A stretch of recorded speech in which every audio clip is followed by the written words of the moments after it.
Assalamualaikum warahmatullahi wabarakatuh. Selamat pagi anak-anakku semua. Semoga kalian sehat-sehat selalu ya. Terima kasih yang sudah melakukan absensi hari ini. Untuk pembelajaran hari ini kita belajar tema 2, subtema 1, pembelajaran 6, rukun dalam perbedaan. Sebelum kita mulai pelajaran, marilah kita berdoa terlebih dahulu. Doa dimulai. Doa selesai.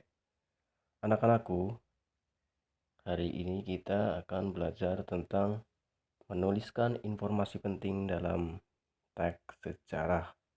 Dalam penggunaan atau dalam menemukan informasi penting, kita harus menggunakan kata tanya, apa, siapa, di mana, kapan, bagaimana, mengapa ya. Masih ingatkah tentang 4W1H? Nah, itu bisa kita gunakan untuk mencari informasi penting dalam sebuah bacaan. Marilah kita membaca sebuah teks dengan judul Pengibaran Bendera Sang Saka Merah Putih. Sang Saka Merah Putih dikibarkan pada hari yang sama dengan pembacaan teks proklamasi kemerdekaan Indonesia, yaitu tanggal 17 Agustus 1945. Sebelum dilakukan upacara pengibaran bendera merah putih dan pembacaan naskah proklamasi, Wakil Wali Kota Suwiryo memerintahkan pada Mr. Wilopo untuk mempersiapkan segala keperluannya, misalnya mikrofon dan pengeras suara. Selain itu, S. Suhud juga meminta untuk menyiapkan tiang bendera yang terbuat dari bambu dan diberi tali. Adapun bendera merah putih dijahit dengan tangan Fatmawati. Menjelang pukul 10 waktu Indonesia Barat, para pemimpin bangsa mulai berdatangan ke rumah Soekarno untuk menyaksikan pembacaan teks proklamasi dan mengibarkan bendera merah putih. Upacara pun dimulai tepat pada pukul 10 waktu Indonesia Barat. Upacara dilakukan tanpa protokol. Nah, dari bacaan tersebut dapat kita memperoleh informasi penting dari paragraf pertama. Yang pertama adalah Sang Saka Merah Putih dikibarkan pada tanggal 17 Agustus 1945. Yang kedua, beberapa nama yang ikut mempersiapkan pengibaran bendera yaitu Wakil Wali Kota Suwiryo, Mr. Wilopo, dan S. Suhud. Yang ketiga, bendera merah putih dijahit oleh Ibu Fatmawati.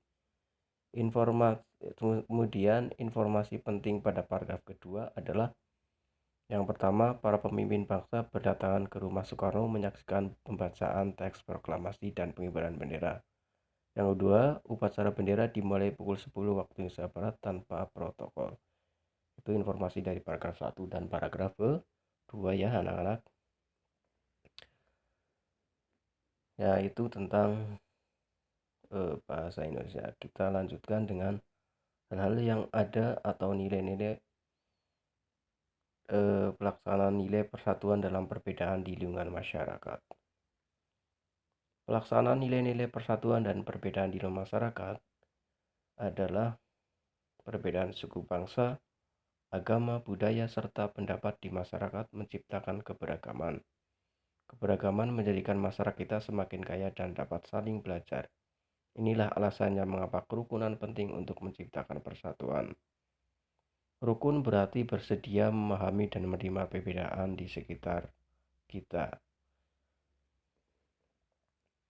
Untuk selanjutnya, contoh kegiatan pelaksanaan nilai-nilai persatuan dalam perbedaan di lingkungan masyarakat. Yang pertama, contohnya adalah membantu korban bencana alam tanpa melihat latar belakang mereka. Yang kedua, mempersilahkan orang lain untuk beribadah sesuai agamanya masing-masing. Yang ketiga, membantu tetangga yang kesusahan, meskipun berbeda suku atau agama. Manfaat yang diperoleh jika menerapkan nilai-nilai persatuan dalam perbedaan di masyarakat adalah yang pertama, kehidupan masyarakat menjadi aman, tentram, dan damai. Yang kedua, masalah lebih cepat terselesaikan karena semua masyarakat bersatu. Yang ketiga, lebih banyak pendapat yang disampaikan ketika bermusyawarah, sehingga semuanya akan berjalan dengan ringan. Itu Terima kasih ya anak-anakku, itu adalah pembelajaran untuk hari ini. Jika ada yang perlu ditanyakan, silahkan ditanyakan. Terima kasih. Wassalamualaikum warahmatullahi wabarakatuh.